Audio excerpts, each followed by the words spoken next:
നമസ്കാരം. തട്ടിക്കൂട്ട് കുക്കറിയിലേക്ക് എല്ലാവർക്കും സ്വാഗതം.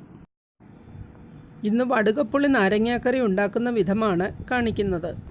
അതിനെന്തെല്ലാം സാധനങ്ങൾ വേണമെന്ന് നോക്കാം.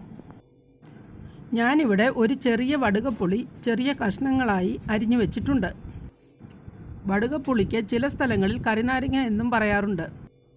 1/2 ടീസ്പൂൺ മഞ്ഞൾപ്പൊടി, 1/2 ടീസ്പൂൺ കായപ്പൊടി, 2 ടീസ്പൂൺ ഉലുവപ്പൊടി, 3 tablespoon Kashmiri chilli powder, 2 തണ്ട് കറിവേപ്പില, 2 വറ്റൽമുളക്, 3 പച്ചമുളക് അരിഞ്ഞത്, 100 ഗ്രാം നല്ലെണ്ണ, ഉപ്പ് പാകത്തിന്, 1/4 ടീസ്പൂൺ കടുക് എന്നിവ എടുത്തിട്ടുണ്ട്. ആദ്യം നാരങ്ങയിൽ ഉപ്പും മഞ്ഞൾപ്പൊടിയും പുരട്ടി വയ്ക്കാം.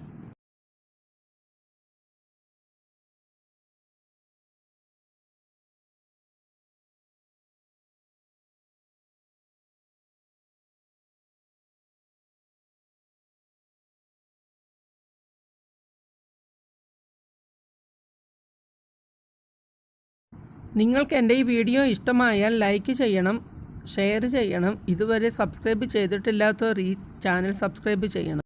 ഇതുവരെ സബ്സ്ക്രൈബ് ചെയ്ത് സപ്പോർട്ട് ചെയ്ത എല്ലാവർക്കും നന്ദി അറിയിക്കുന്നു. ഇനിയും നിങ്ങളുടെ സപ്പോർട്ട് കൂടെ ഉണ്ടാവണം.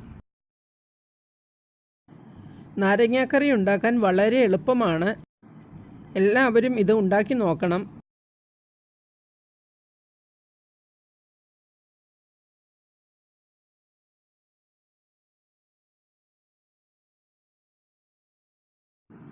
നന്നായിട്ട് ഇളക്കി 1/2 മണിക്കൂർ മാറ്റി വയ്ക്കാം. അപ്പോഴേക്കും കഷ്ണത്തിൽ ഉപ്പ് നന്നായി പിടിക്കും. ഒരു പാൻ ചൂടാക്കി അതിലേക്ക് എണ്ണ ഒഴിച്ചു കൊടുക്കാം.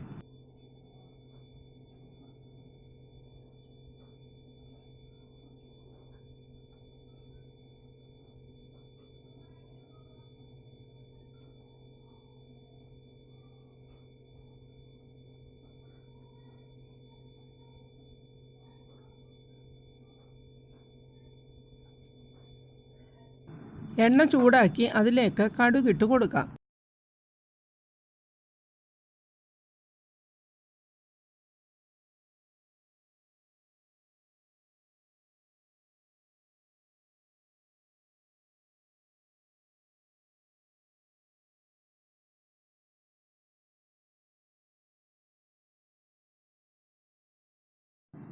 കടുക് പൊട്ടിക്കഴിഞ്ഞ് അതിലേക്ക് പച്ചമുളക് മുറിച്ചത് ഇട്ട് കൊടുക്കാം.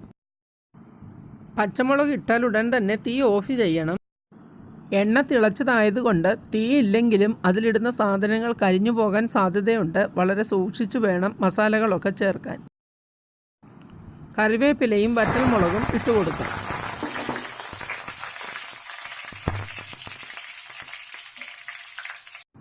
മുളക് പൊടി ചേർത്ത് കൊടുക്കാം. മുളക് പൊടി കരിഞ്ഞു പോകാതെ നോക്കണം. മുളക് പൊടി ഇട്ടാൽ ഉടനെ തന്നെ അതിലേക്ക് കറിനാരങ്ങ കഷ്ണങ്ങളും ഇട്ട് നന്നായിട്ട് ഇളക്കാം.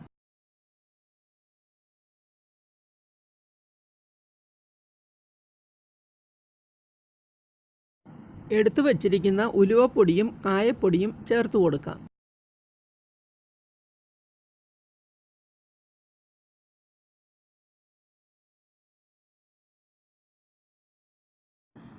അച്ചാറുണ്ടാക്കി കഴിഞ്ഞ് നമ്മൾ രുചിച്ച് നോക്കുമ്പോൾ ഏതെങ്കിലും ഒരു മസാല അതിൽ കൂടി എന്ന് തോന്നുകയാണെങ്കിൽ 1/2 സ്പൂൺ പഞ്ചസാര ചേർത്ത് മിക്സ് ചെയ്തെടുത്താൽ മതി. അച്ചാറിലെ മസാലകളെല്ലാം ബാലൻസ്ഡ് ആയിക്കൊള്ളും.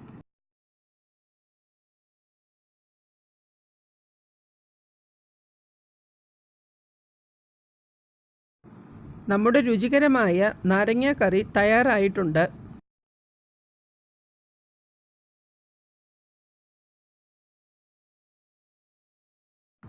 തയ്യാറാക്കിയ നാരങ്ങാക്കറിയെ ഒരു ബൗളിലേക്ക് മാറ്റാം.